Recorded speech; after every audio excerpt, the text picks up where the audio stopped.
Hello, I'm Erica Salmon Byrne, and welcome to this edition of Inside Compliance. I have the pleasure of having in the studio today Kelly Clark from Holland America Line and Seabourn to talk about engaging a truly global workforce and all of the mechanisms that she's found that work and the mechanisms that don't. So Kelly, thank you so much for taking the time to join us today. Thanks for having me here, Erica.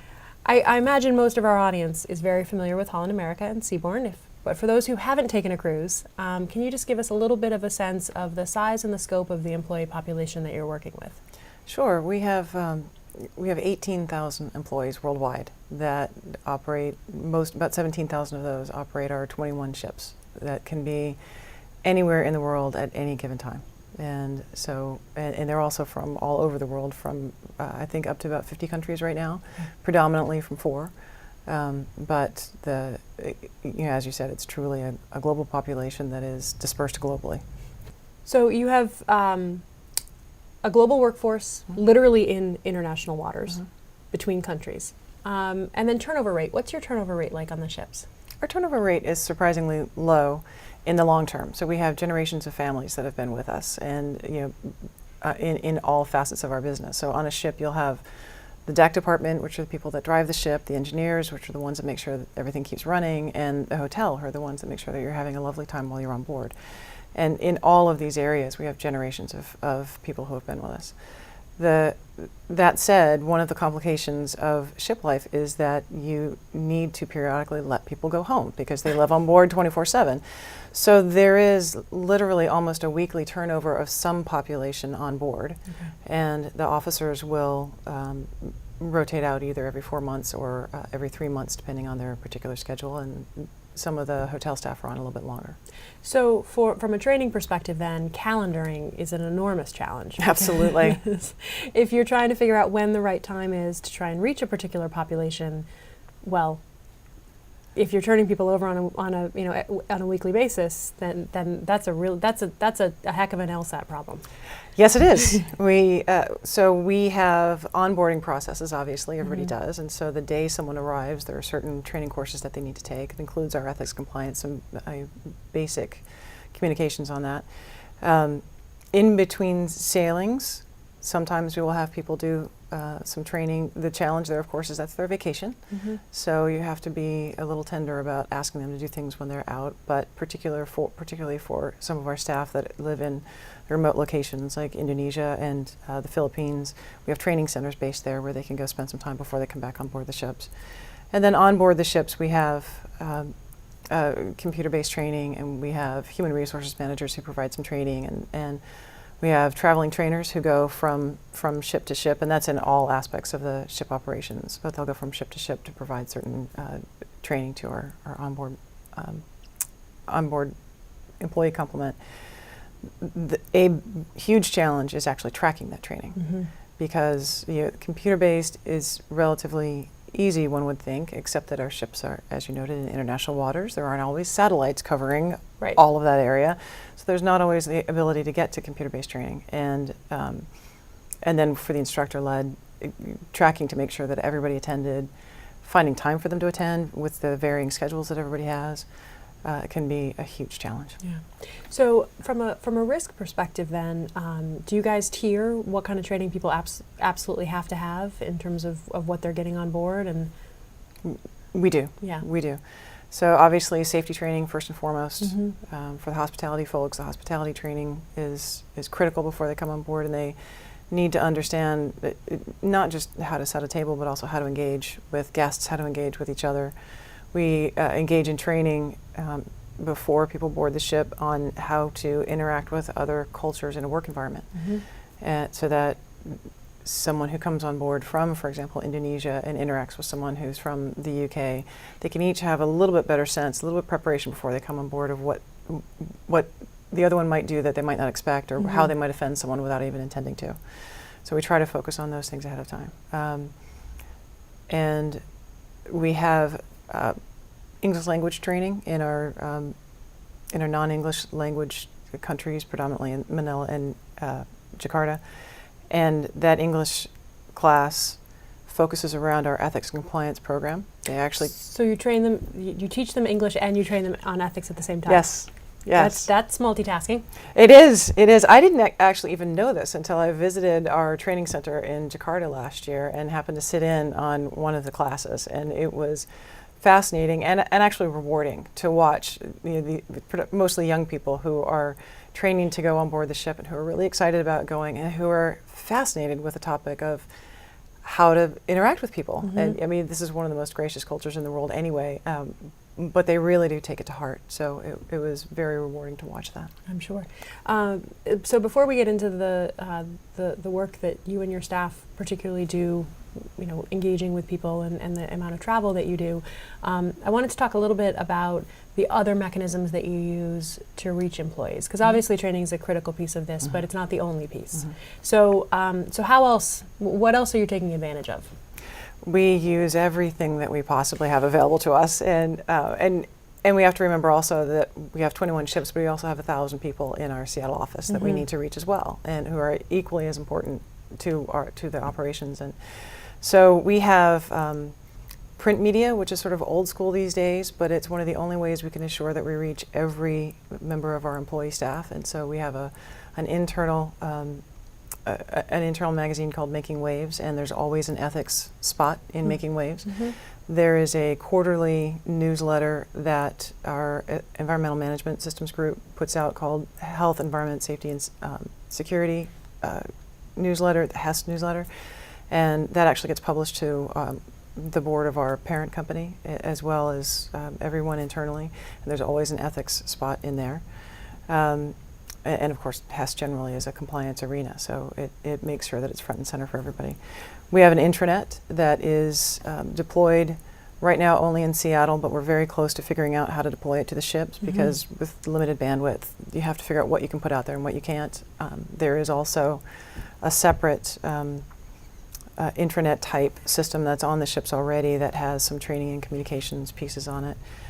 We even use the crew channel, so we have a separate crew channel on board that crew watch when they're not working, and so we use that mechanism. We use the time capture system. Every day crew have to go log in their hours, and so this year for the first time we're going to be putting some ethics related messages on that screen when they go to sign in.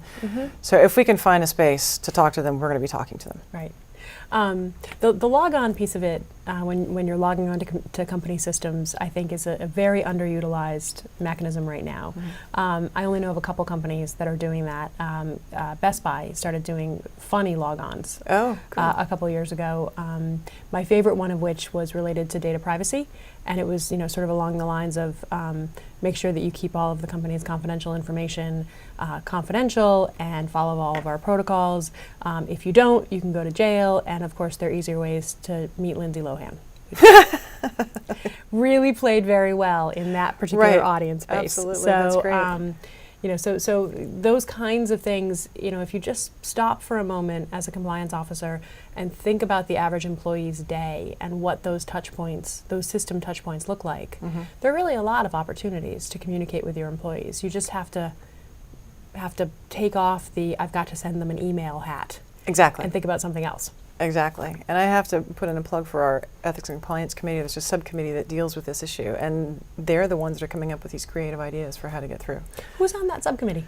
They're really our rising stars in the company. So they're predominantly individuals that report to executives. There's some manager level in there, but they're people that have been handpicked by an executive in a department to sit on this committee. And we want that because we want to make sure that people recognize that performance in the company is tied to ethics and compliance as well as to the success of the company. In fact, I shouldn't say as well as, that the success of the company is tied to ethics and compliance. Yeah, it's we're hearing more and more about that, and it's a really exciting development from my perspective to have investors, regulators, consumers, and leadership within organizations embracing and fully understanding this idea that values and performance are not two separate concepts, right? That they really are tied very, very closely together. Absolutely. You can't produce a quality product if you're not doing it with ethics and integrity. Yeah. So those are a little bit of the mechanisms that you're currently pursuing to reach the employee base. What hasn't worked that you've tried? Do you have any lessons learned for the audience? I'm going to digress a little bit and then come back to answer that question. One of the holy grail for me would be a very multidimensional conversation. So where it's not just, horizontal from me to executives and from, line staff to line staff. And it's not only vertical, but it's, vectors going all over the place. Right. And I want to start that conversation, and that's one of the things that we're looking at.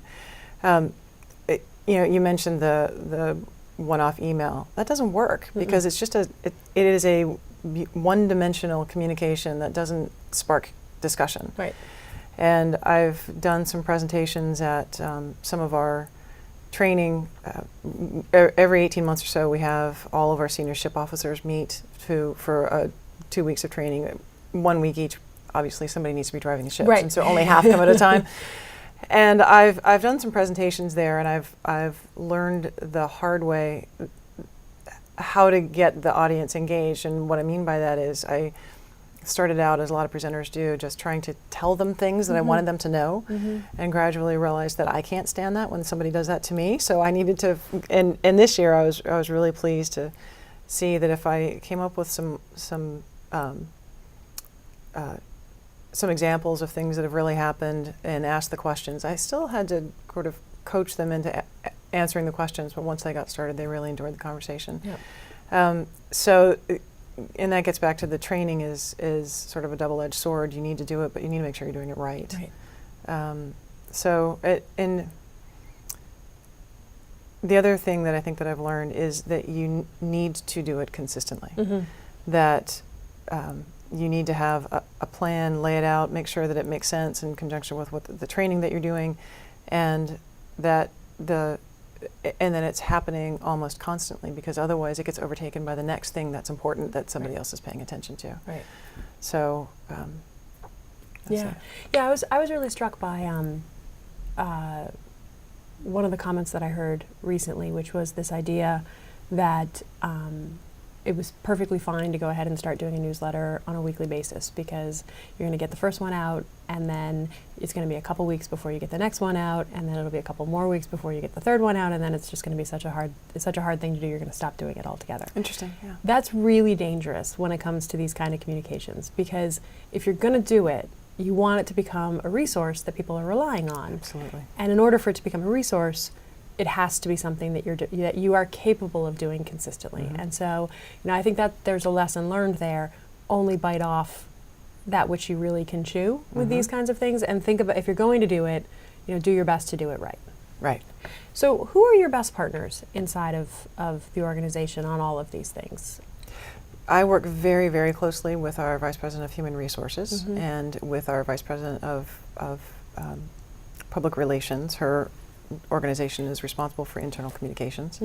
Starting to work a lot more with our marketing group, because we're talking about trying to make sure that the branding is merged well with what we're doing. And so that's been interesting. But I have to tell you, in all honesty, my best partner is our CEO, Stein Cruz, who is passionate about making sure that we are getting this message out across the organization. And if there's ever a question about needing a resource, and I go to Stein, he makes sure it happens. So it's great. Just goes to show that at the end of the day, it really does come down to tone from the top. It does. It does indeed. As much as we're all getting tired of hearing that. It does indeed. But it does. I mean, it's if the senior leadership team, and by that I obviously mean not just the CEO, but the whole senior leadership team, if they're fully supportive of what the compliance program is trying to accomplish, then everything else is just easier from there. Absolutely. And I'm glad that you said that, because it really is every executive in the company I can go to and say, I need this, and they will help me get it done. There's no doubt in my mind about that, which is fantastic. Well, Kelly, thank you so much for taking the time to come on the show today. I really appreciate you sharing your insights. I'm looking forward to hearing what else your subcommittee comes up with, because I think there's nothing better than getting a group of people together and saying, go figure out all the places that I'm not thinking of. Right. And maybe, in a couple of months, we can have you come back on the show and tell us what else you've come up with. That'd be fantastic. All right. Thanks, Erica. And thank you all for joining us on this edition of Inside Compliance. We'll see you next time.